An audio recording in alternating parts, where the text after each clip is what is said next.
Comment un couple britannique a failli devenir millionnaire en trichant à un jeu télévisé. En septembre 2001, Charles Ingram remporte la version britannique du jeu télévisé Qui veut gagner des millions. Problème, l'homme a triché. Dans le public, sa femme et un complice l'ont aidé. Condamné par la justice en 2003, le couple fait l'objet d'une série diffusée ce mois-ci outre-Manche. Leur avocate profite de ce coup de projecteur médiatique pour réclamer un appel. Retour sur une arnaque presque parfaite. Arnaque. Londres, 10 septembre 2001. Le visage de Charles Harris se crispe. Il y a de quoi. Le militaire britannique se trouve à une bonne réponse de devenir millionnaire. Depuis la veille, il participe au jeu télévisé Qui veut gagner des millions. L'attention est à son comble. Chris Tarrant, le présentateur de l'émission, pose la question la plus chère de sa vie à l'homme de 28 ans. Comment appelle-t-on un nombre composé de 100 zéros? Silence. Réponse A, un gogol. Réponse B, un mégatron. Réponse C, un gigabit.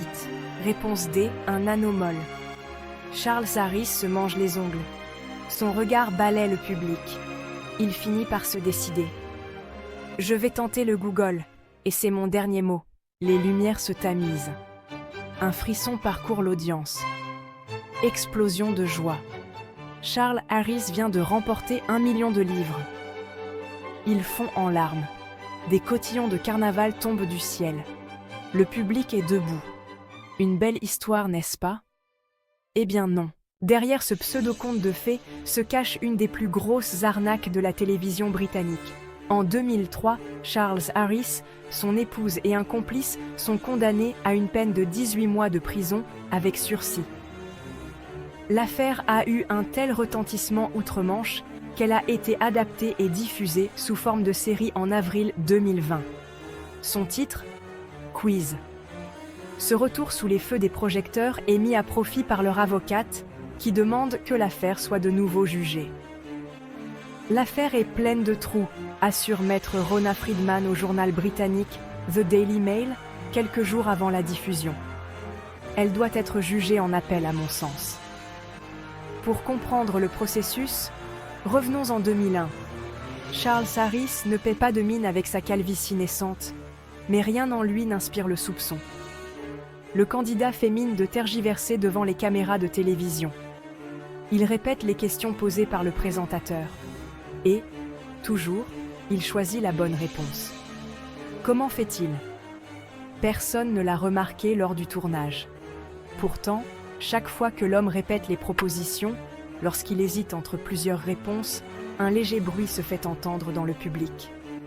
Après visionnage des images, la chaîne se rend compte que sa femme Diana et un autre homme, Tequan Whitlock, ancien candidat de l'émission télévisée, tous pour donner des indications aux candidats.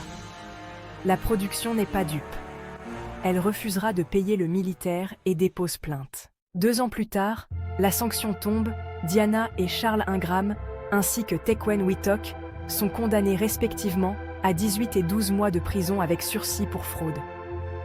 Pire, le tribunal inflige une amende de 15 000 livres à chacun des contrevenants. Mais la sanction pécuniaire ne s'arrête pas là. La Cour condamne les époux à payer 65 000 livres de frais de justice. En tout, la note s'élève à 115 000 livres pour les Ingram. Une somme. D'autant que quelques semaines après le procès, le Bureau des armées britanniques réclame à Charles Ingram sa démission après 17 ans de service. Un coup dur de plus pour le couple. 1 an plus tard, le tribunal rejette la demande d'appel de Charles Ingram, mais accepte de réviser le montant des amendes à la baisse. Un soulagement car le couple a entre-temps été condamné dans une autre affaire, cette fois-ci pour fraude à l'assurance, après avoir inventé le cambriolage de leur domicile. Pendant près de 10 ans, le couple a fait profil bas. Mais il est revenu sur le devant de la scène par le biais de la culture. D'abord via un livre intitulé Bad Show, The Quiz, The Cough, The Millionaire Major de Bob Wofinden et James Plaskett, publié en janvier 2015.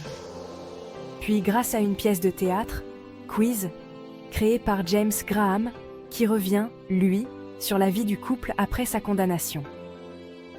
L'adaptation télévisée vient de passer sur le petit écran britannique en ce mois d'avril 2020. Ils ont tout perdu. Leur vie, leur travail, leur réputation, explique James Graham au site d'information Métro. Je crois qu'ils ont même fait faillite 4 fois depuis l'affaire. Aux dernières nouvelles, le couple vivrait à Bath. Et Diana Ingram serait devenue vendeuse de bijoux sur les marchés. L'avocate du couple, maître Rona Friedman, a profité du passage de quiz à la télévision pour relancer le débat autour de la culpabilité de ses clients.